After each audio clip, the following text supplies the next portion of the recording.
निर्देश अधोलिखितम गद्यांशम पठित्वा प्रदत्त प्रश्नानाम उत्तराणि विकल्पेभ्यः चित्वा लिखत। नीचे लिखे गए गद्यांश को पढ़कर दिए गए प्रश्नों के उत्तर विकल्पों में से चुनकर लिखें। आदि काव्यम रामायणम मम प्रिय पुस्तकम। आदि काव्य रामायण मेरा प्रिय पुस्तक है। भगवतो मर्यादा पुरुषोत्तमस्य श्री रामचंद्रस्य पावनम चरित्रम रामायणे प्राप्यते। भगवान मर्यादा पुरुषोत्तम श्री रामचंद्र के पावन चरित्र रामायण में प्राप्त होता है। आदि कवि वाल्मीकि अस्य लेखकः आसीत्। आदि कवि वाल्मीकि इसके लेखक थे। तस्य रचना आदि काव्यम इति वेद विदुषाम मतम रामायणम अनुष्टुप छंदसी लिखितम। उनकी रचना आदि काव्य विद्वानों के मत में माना जाता है। रामायण अनुष्टुप छंद में लिखा हुआ है।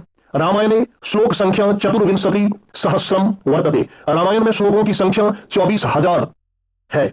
देवर्षि नारदस्य प्रेरणया ब्रह्मण वचनेन च आदि कविना इदम काव्यम विरचितम। देवर्षि नारद की प्रेरणा से और ब्रह्मा जी के वचन से आदि कवि के द्वारा इस काव्य को लिखा गया। अस्मिन् काव्ये सप्त कांडानि विद्यन्ते। इस काव्य में अर्थात इस रामायण नामक महाकाव्य में 7 कांड हैं। तो यह गद्यांश है। अब इस पर आधारित प्रश्नों के उत्तर आपको करने हैं। पहला प्रश्न, रामायणे कस्य चरित्रम प्राप्यते। रामायण में किसका चरित्र प्राप्त होता है? नारदस्य, लेखकस्य, श्री रामचंद्रस्य, हंसस्य। इसका उत्तर होगा तीसरा विकल्प ग नंबर श्री रामचंद्रस्य।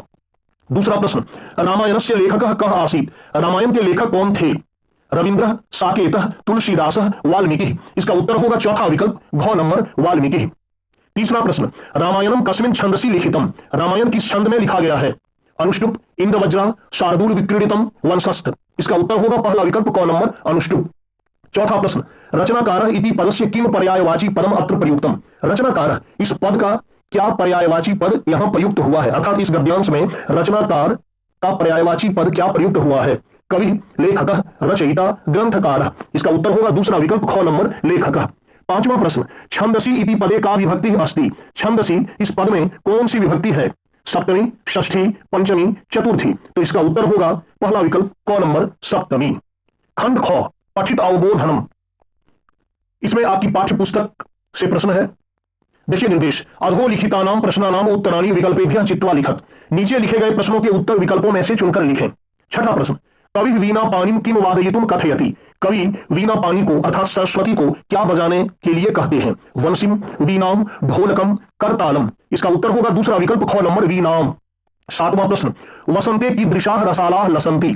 वसंत में कैसे रसाल शोभायमान होते हैं? रसाल अर्थात आम। नीरसाह, सरसाह, हरिताह, रक्ताह। इसका उत्तर होगा दूसरा विकल्प ख नंबर सरसाह अर्थात रस से युक्त। आठवां प्रश्न, सरस्वती इति पदस्य समानार्थकम पदम किम। सरस्वती इस पद का समानार्थक पद क्या है? अर्थात पर्यायवाची पद क्या है? तीरे, अलीनाम, वाणी, रसाला। इसका उत्तर होगा तीसरा विकल्प ग नंबर वाणी। नवां प्रश्न, तटे इति पदे का विभक्ति प्रयुक्ता। तटे इस पद में कौन सी विभक्ति प्रयुक्त हुई है? तृतीया, सप्तमी, षष्ठी, प्रथमा। इसका उत्तर होगा दूसरा विकल्प ख नंबर सप्तमी। 10वां प्रश्न, नीरसः इति पदस्य विलोम पदम किम। नीरसः इस पद का विलोम पद क्या है या विपर्याय पद क्या है या विपरीतार्थक पद क्या है? प्राचीनम, शीघ्रम, सरसः, शेमुषी। इसका उत्तर होगा तीसरा विकल्प ग नंबर सरसः। नीरसः का विलोम सरसः।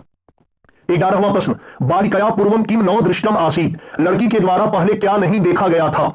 स्वर्णकाकम, स्वर्ण मयूरम, स्वर्ण मृगम, स्वर्ण पत्रम। तो वैसे लड़की के द्वारा इनमें से तो कुछ भी नहीं देखा गया था, लेकिन इस पाठ के अनुसार यहां होगा स्वर्ण काकम, क्योंकि पाठ में ऐसा वर्णन आया है कि लड़की ने पहले कभी सोने का कौवा नहीं देखा था। तो इसका उत्तर होगा पहला विकल्प क नंबर स्वर्ण काकम। 12वां प्रश्न, बालिका वृक्षस्य उपरि किम दृष्ट्वा आश्चर्यचकिता अभवत। लड़की वृक्ष के ऊपर क्या देखकर आश्चर्यचकित हुई? फलानि, पुष्पाणि, प्रासादः, पत्राणि। इसका उत्तर होगा तीसरा विकल्प ग नंबर प्रासादः। प्रासादः का अर्थ होता है महल। लड़की वृक्ष के ऊपर महल को देखकर, सोने के महल को देखकर आश्चर्यचकित हुई। 13वां प्रश्न, प्रथमा बालिका केन सोपानेन स्वर्ण भवनम आसनाद।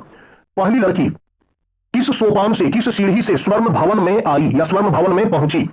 ताम्र सोपानेन, काष्ठ सोपानेन, रजत सोपानेन, स्वर्ण सोपानेन। विद्यार्थियों, मैं आपको यहां स्पष्ट कर देना चाहता हूं कि जब पहली लड़की से कौवा के द्वारा पूछा गया कि तुम किस प्रकार की सीढ़ी से इस महल में आना चाहती हो, सोने की सीढ़ी से, चांदी की सीढ़ी से, तांबे की सीढ़ी से, तो उसने तांबे की सीढ़ी का चयन किया था, लेकिन उसे सोने के महल में सोने की सीढ़ी से लाया गया था। इसलिए इसका उत्तर होगा चौथा विकल्प घ नंबर स्वर्ण सोपानेन। 14वां प्रश्न, गर्विता बालिका की दृश स्थाल्या चयनम अकरोत। घमंडी लड़की ने कैसी थाली का चयन किया था? स्वर्ण स्थाल्या, रजत स्थाल्या, ताम्र स्थाल्या, कांस्य स्थाल्या। तो इसका उत्तर होगा पहला विकल्प क नंबर स्वर्ण स्थान लिया। घमंडी लड़की से जब पूछा गया तो उसने सोने की थाली को चुना था, जबकि उसको तांबे की थाली में भोजन कराया गया था। 15वां प्रश्न, लुब्धया बालिकया कस्य फलम प्राप्तम। लोभी लड़की के द्वारा किसका फल प्राप्त किया गया? परिश्रमस्य, पापस्य, ज्ञानस्य, लोभस्य। तो इसका उत्तर होगा चौथा विकल्प घ नंबर लोभस्य, उसने लोभ का फल प्राप्त किया। 16वां प्रश्न, मल्लिका पूजार्थम कुत्र गच्छति। मल्लिका पूजा करने के लिए कहां जाती है? देवघर मंदिरम, काशी विश्वनाथ मंदिरम, मथुरा, द्वारका। इसका उत्तर होगा दूसरा विकल्प ख नंबर काशी विश्वनाथ मंदिरम। मल्लिका पूजा करने के लिए अपनी सखियों के साथ काशी विश्वनाथ मंदिर जाती है। 17वां प्रश्न, उमा याह पितामहेन कति शेटक मितम दुग्धम अपेक्षते स्म। उमा के पितामह अर्थात दादाजी के द्वारा कितने लीटर दूध की अपेक्षा की गई थी? शतशेटक, त्रिशतशेटक, पंचशतशेटक, 50 इसका उत्तर होगा दूसरा विकल्प ख नंबर 63 300 लीटर दूध की अपेक्षा की गई थी उमा के दादाजी के द्वारा, उनको 300 लीटर दूध की आवश्यकता थी। 18वां प्रश्न, नंदिन्याः पाद प्रहारे कः रक्त रंजितः अभवत्। नंदिनी गाय का नाम है, तो नंदिनी के पैर के प्रहार से, पैर के हमले से या पैर की चोट से कौन रक्त रंजित हुआ, कौन लहूलुहान हुआ? मोहन, चंदन, नंदिनी, मल्लिका। तो इसका उत्तर होगा दूसरा विकल्प ख नंबर चंदन। 19वां प्रश्न, घट मूल्यार्थम मल्लिका क्यों दातुम प्रयतते।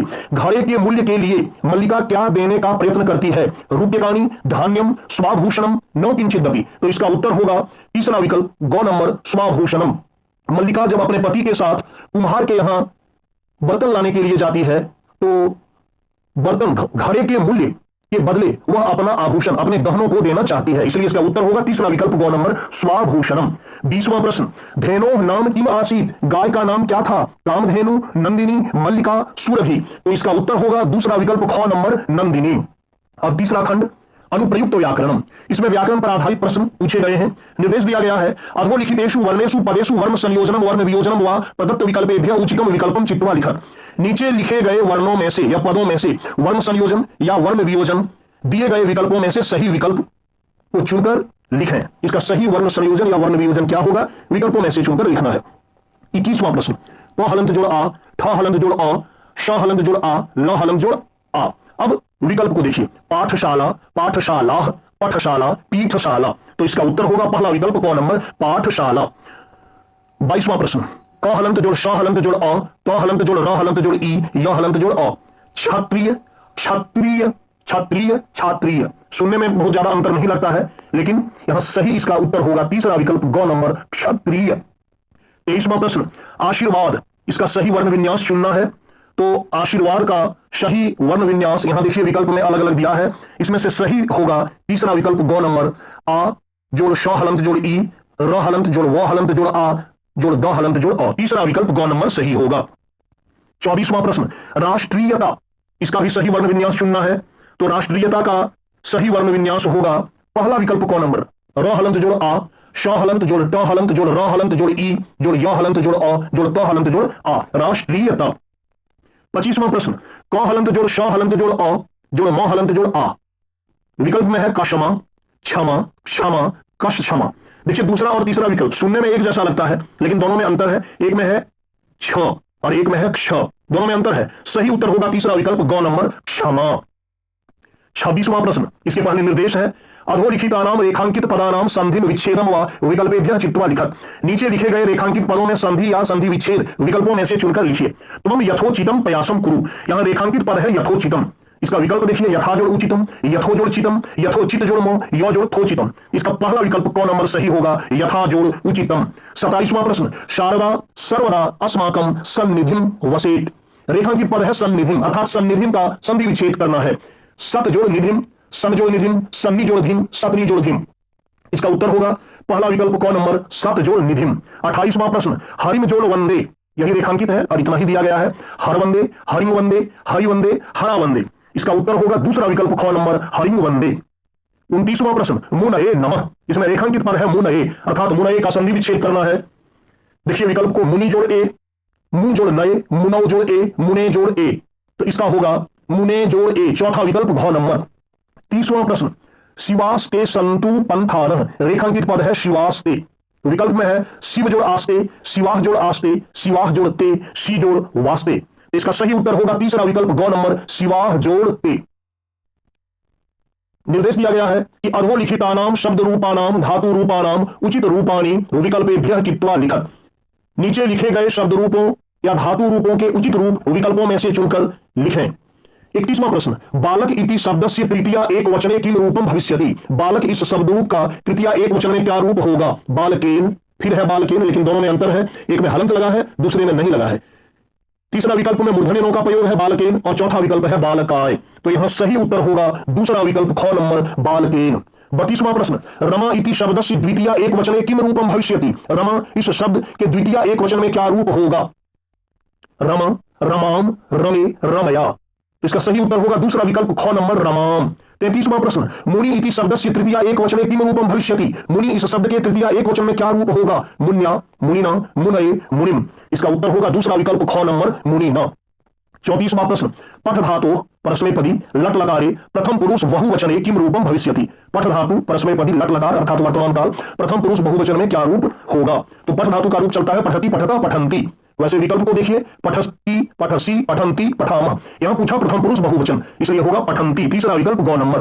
35वां प्रश्न, सेव धातु आत्मनेपदी लट लकारे प्रथम पुरुष एक वचने किम रूपम भविष्यति। सेव धातु आत्मनेपदी लट लकार अर्थात वर्तमान काल प्रथम पुरुष एक वचन में क्या रूप होगा। सेवती, सेवसे, सेवेते, सेवते। तो इसका उत्तर होगा चौथा विकल्प, चौथा विकल्प सेवते, क्योंकि पूछा गया है प्रथम पुरुष एक वचन। तो चौथा विकल्प घ नंबर सेवते इसका उत्तर होगा।